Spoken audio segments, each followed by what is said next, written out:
Hi hello good evening friend. इथे ना संध्याकाळचे 5 वाजलेले होते आणि मी ड्युटी करून आलेले होते. मला घ्यायचा होता चहा आणि पिलूच्या पप्पांना नाश्ता करायचा होता, कारण ते पण ड्युटी करून आलेले होते. पण म्हटलं चला दोघांचं पण नको, माझा चहा नको आणि त्यांचा नाश्ता पण नको, असा पण मला चहा कमीच करायचा आहे, पण तो काही केल्याने कमी होत नाही आहे. मग त्याच्यामुळं म्हटलं चला ह्या दोन्हीपेक्षा ना आपण फ्रूट्स खाल्लेले बरे. मग तसे पण त्यांनी पेरू आणलेले होते आणि मी पपई, त्याच्यामुळं म्हटलं चला मग पेरू आणि पपई कट करायला घेतले. आणि असं पण माझ्या मुलांना मी अगोदरच खायला दिलेले. मग राहिलं होतं आम्ही दोघं.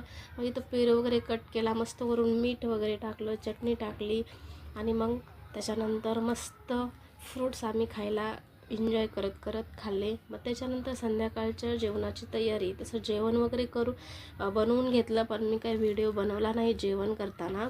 मग जेवायला वगैरे घेतला आम्ही सगळ्यांनी. आज जेवणामध्ये ना मेथीची भाजी, वरण, भात, काकडी आणि चपाती, मस्त जेवण केलं संध्याकाळचं. चला बाय बाय.